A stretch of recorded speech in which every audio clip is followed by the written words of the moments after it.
I can only hope St. Peter didn't give Frank any shit at the gate.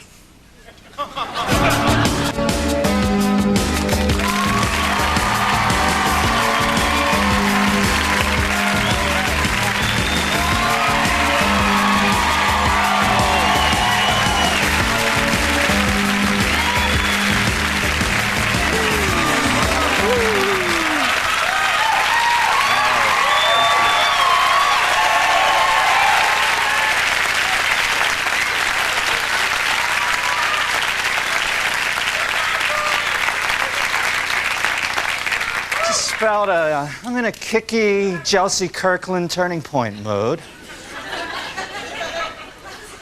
Let's see what's new in the world this week. Published reports say Kenneth Starr actually requested a subpoena to look through Bill and Hillary's underwear drawers. I know what you're all thinking. Hillary boxers, the president crotchless.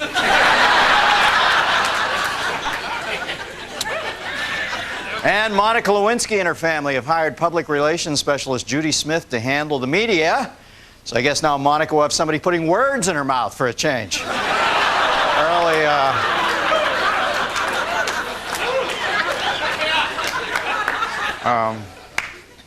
Earlier this week, India took responsibility for 5 nuclear explosions. 6 if you count what happened to me after eating the curry chicken last night at Haji's Tandoori Shack.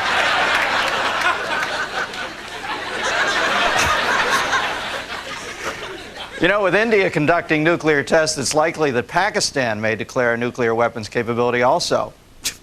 They grow up so quickly.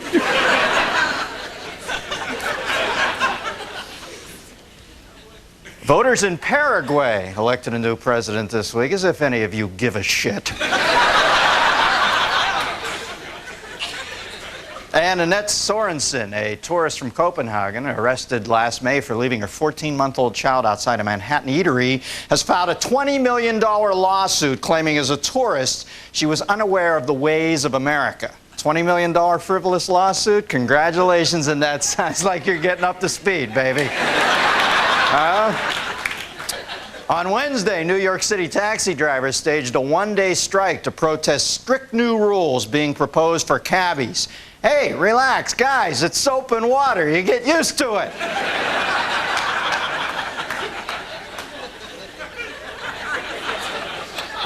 The impotency drug Viagra is it Viagra or Viagra? Viagra. Okay. We've got all the guys who said the proper name on tape. The new anti-impotence drug, Bonerific,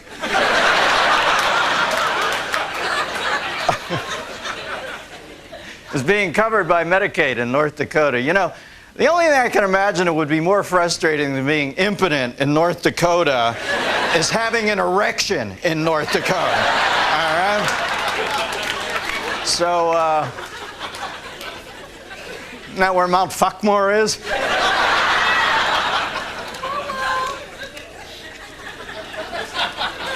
So last night, I figure I'll go see a movie, have dinner out, maybe skip my TV night for once. Then it turns out I missed the last Seinfeld. If they're going to end the series, they should have at least publicized it or something. I mean, come on.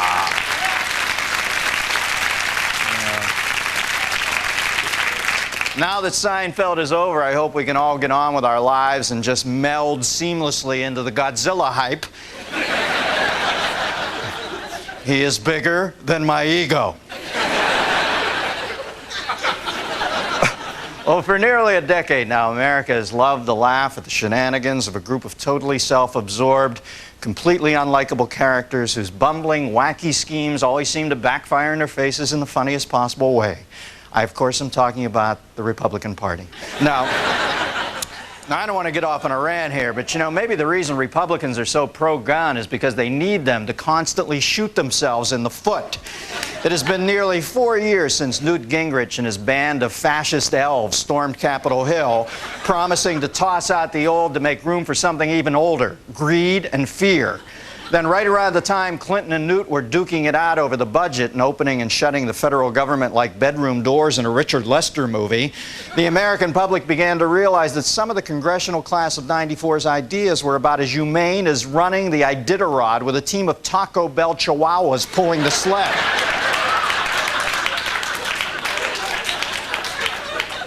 We listened to this Republican Congress shrieking for 2 years like the colicky baby of Lou Costello and Bjork about campaign finance reforms, only to see them fizzle like charcoal briquettes at a fraternity beer bash.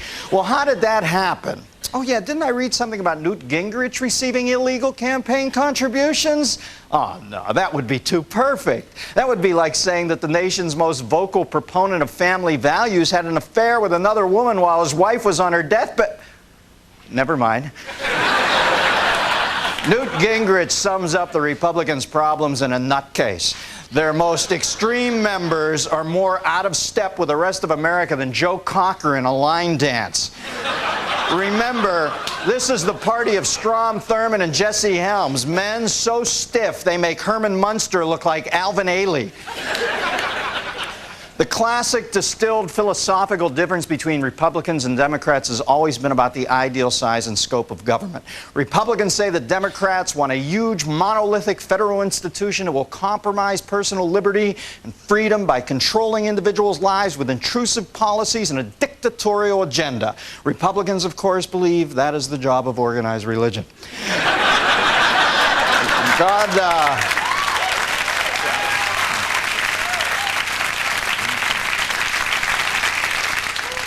I cheated there. I was a desperate little fucker, and I waited for you to applaud. I hate myself when I'm needy. You know...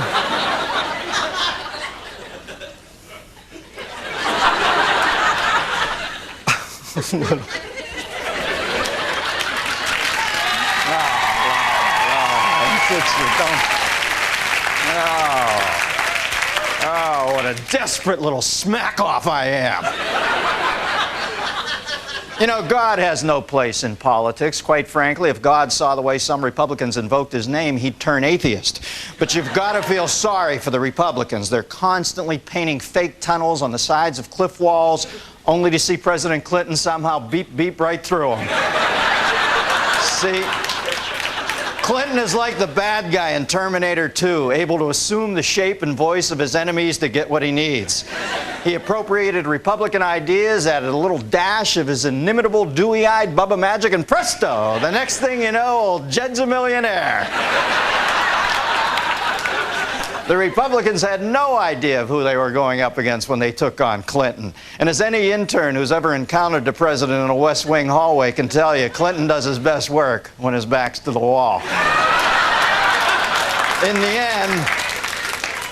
In the end, partisan politics is what it needs to be, a constant tug-of-war anchored by the fattest white asses on each side. So as Newt Gingrich, Trent Lott, and Dick Armey dig their tassel-loafered heels into the muck and strain with all of their might to move the weight of a public opinion in their favor, old Bill's got his end tied up to the hitch of a Mardi Gras float, and he's sitting in a lazy boy with a corn dog waving to the people while Miss Nude America rubs blueberry hot lube into his fleshy shoulders.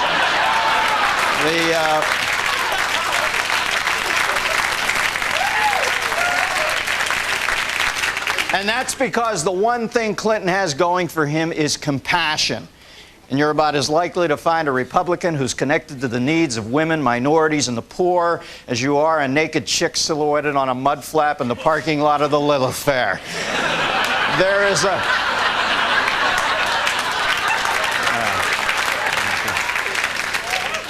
You know, there's a presidential election in less than 2 years, and right now, well, I see Al Gore taking it because Republicans have a serious problem with the American people right now, and that is nobody likes you. We don't want you in charge. You're like the old lady babysitter who won't order out for pizza and hogs the television. We don't like you because you're weird and you're mean. And you need to stop taking yourself so seriously, pull the American flagpole out of your ass, and lighten the fuck up. Of course.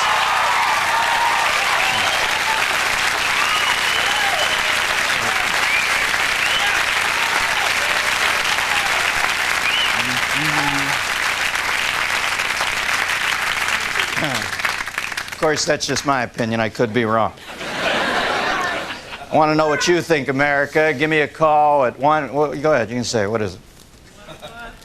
100 lactose. All right. Anytime I can get out and rap to the people. This isn't just you being an idiot to me. You're going out to America. I don't mind talking to you. I don't want to write both parts. You know, give me a call, 1-800-522-8673. Tonight's guest has experienced Republican politics as a participant, an observer, and a wife. Her new book is Greetings from the Lincoln Bedroom. Please welcome Arianna Huffington. Arianna. Thank you. Nice to see you. You're over there. Oh. There's your little tome. For mature audiences only. Now, do you consider yourself a good Republican? I don't even know how you think of yourself on the political spectrum. Not a good Republican. No, I take on Newt Gingrich just as much as Bill Clinton in the book. I first encountered both of them when I visit the White House for a long weekend. Wow, a three-way. Yeah. Actually, no. It was actually a seven-way. It was in the hot tub.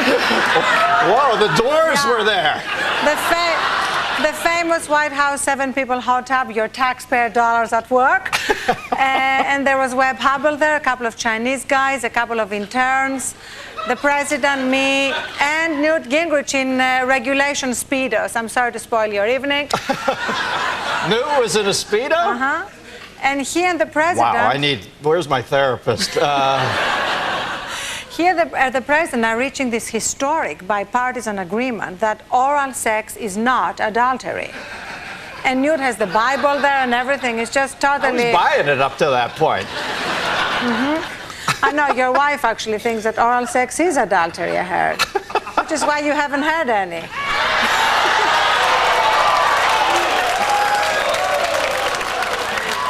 Well, after I'm what not you even said... going to dig into why your marriage broke up, honey. You said about the Republicans, you know, I had to have a comeback. Put your shoes back on, Dennis. Wow, come on, I took a shot. No, he looks very cute without his shoes. Got the wild audience tonight, huh? Don't make me come back here. I'll turn this car around and take you right back home. Now, who inspired you to become a Republican? Abraham Lincoln. Yeah? Yeah, he actually came and visited me in the Lincoln bedroom. Which was never his bedroom. It was always his office. Did he fourscore? No.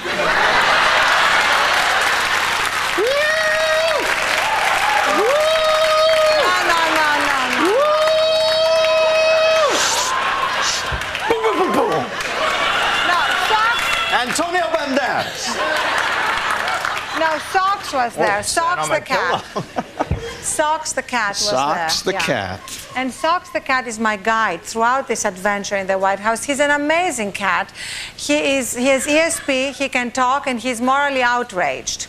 You basically have to go to the animal kingdom to get any sense of morality or outrage in the Clinton White House.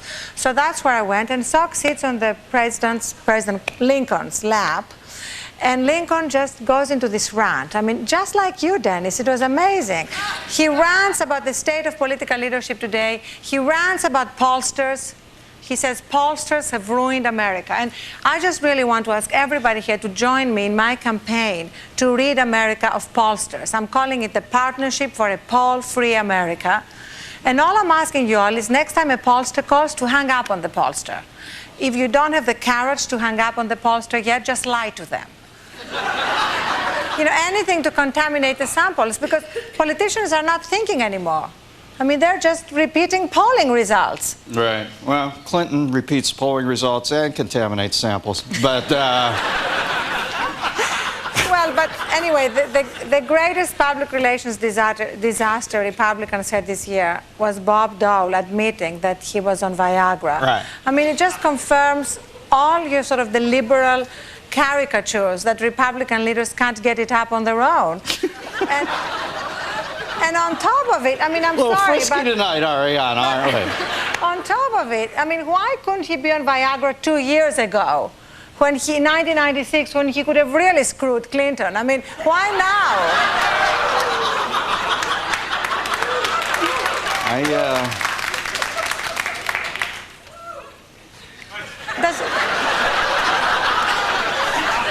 I ain't much for fancy book learning. Oh, Arianna, you put some little jokes together for the show tonight, didn't you? All from the book. All from the book. Wow. It's all from the book. Old material. What can you do? Okay, I know you'll rip into Republicans and you'll make hay off them, and they're great fodder because they're easily teasable, but you still are a Republican, I assume, and I'm wondering who out there on the horizon stimulates you politically as a possible Republican candidate. There must be somebody. John McCain. I love John McCain. He's the Vietnam War vet, right? Mm-hmm. He's independent, he's courageous, he has integrity, and he doesn't constantly look out for his approval ratings. I mean, that's the greatest problem. I mean, you have Gingrich who doesn't take a step. He doesn't get dressed in the morning without checking the polling results. I mean, his only goal in life seems to be to get his approval ratings above those of the Unabomber. And he's kind of working, but here you have the president and the speaker in the last Nightline poll, they're even.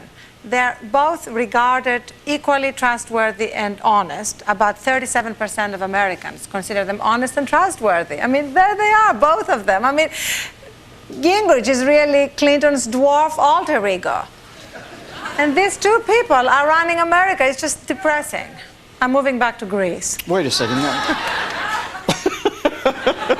You're coming with me. Now, when you say their approval ratings, or what is it, their trustability rating? Yes, the kind of trustworthiness and honesty. Okay, they're both at 37%, but I think 37%. you'd agree with me that they're opposite ends of the spectrum as far as people liking them. So what does that say? That at some point, I think people like Clinton at least because as fucked up as he is, he kind of reminds them of themselves, right? I don't think that's what it is. No? I think what it is that... Likes burgers? No. Huh? No, Crazy to get laid? No. I think what it is that Gingrich makes Americans feel bad about being selfish, and Clinton makes Americans feel good about being selfish. It's as simple as that. I mean, you know, the White House is like Disneyland. You know, you go there, you have a great time. I mean, right outside the Lincoln bedroom where I spent 3 fantasy nights, there is a there is a sign that says you have to be this high to ride the president. Did you know that? Jesus. I'm starting to become a Clinton sympathizer. All right, we've got line 5. We've got Bill from the District of Columbia. Bill? Nah, I'm just scaring you. We've got...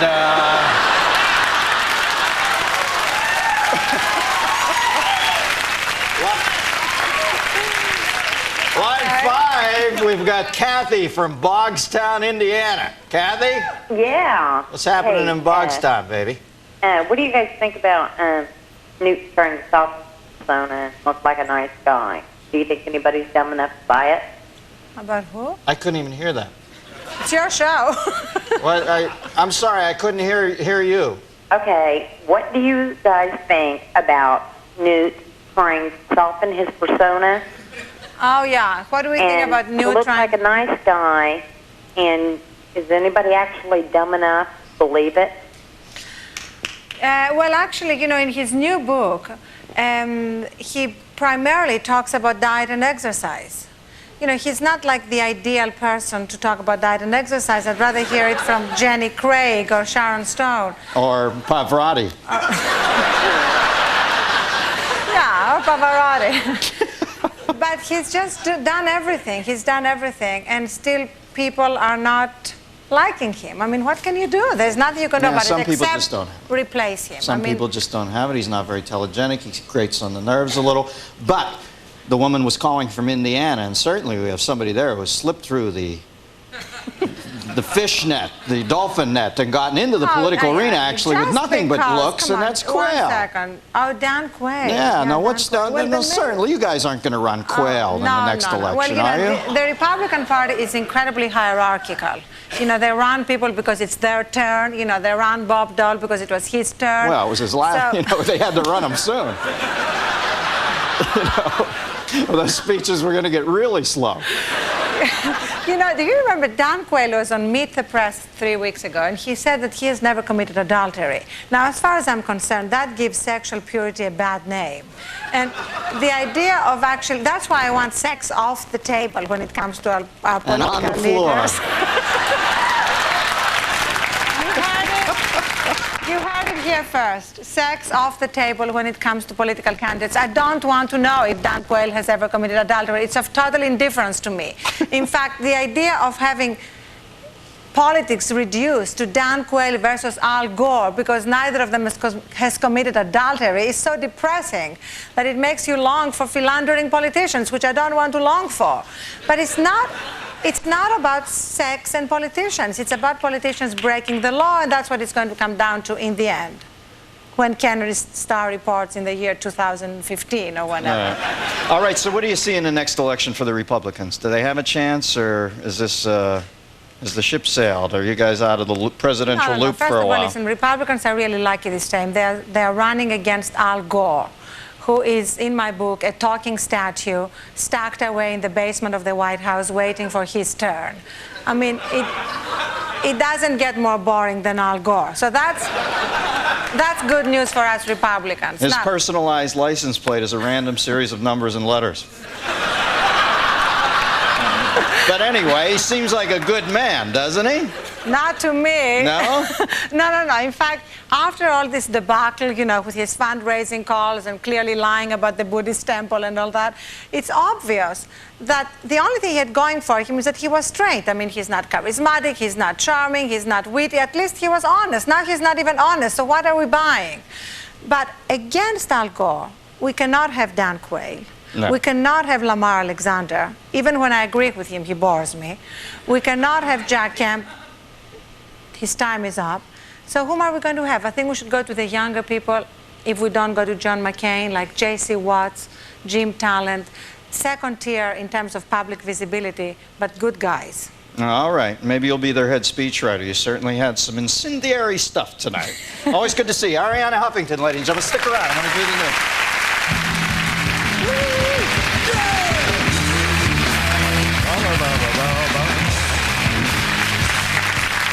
All right, as he looks over the batch of newly recruited frumpy 64-year-old White House interns, President Clinton begins to suspect that Hillary is way too involved in the screening process.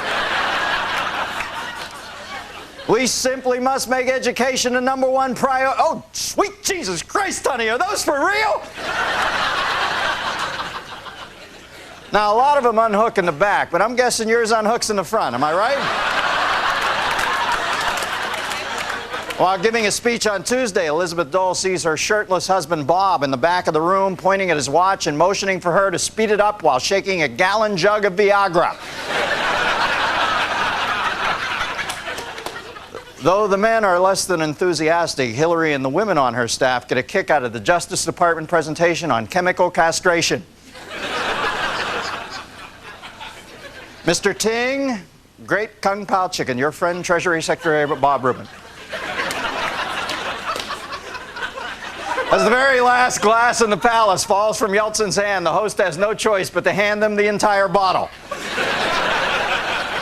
Here in New Delhi, man reads about India's sophisticated nuclear technology while waiting for a herd of cows to leave the road so bike traffic can resume. On Wednesday, Apple CEO Steve Jobs' address to stockholders was interrupted briefly by an email from Bill Gates. Marty knew he had to lose weight when the airline officials came up to him and said his stomach was considered a carry-on bag. Here we see Ben & Jerry offering samples of their new flavor, Essence of Ben.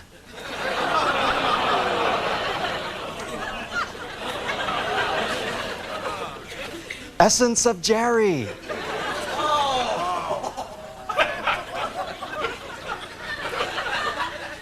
Vanilla. In accordance with her will, 92-year-old Mabel Endicott was buried in her Corvair this week with the left blinker on for all of eternity.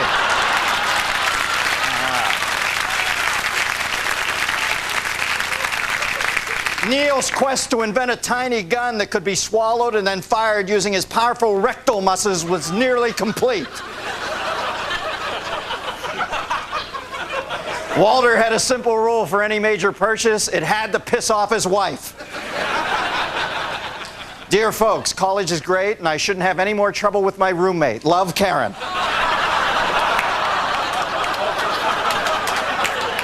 The Pope's failing memory allowed the dry cleaning guy to get tipped 3 times for the same delivery. Franco got off on listening in on his own obscene phone calls. Cam's recurring dreams were easy for his therapist to decipher.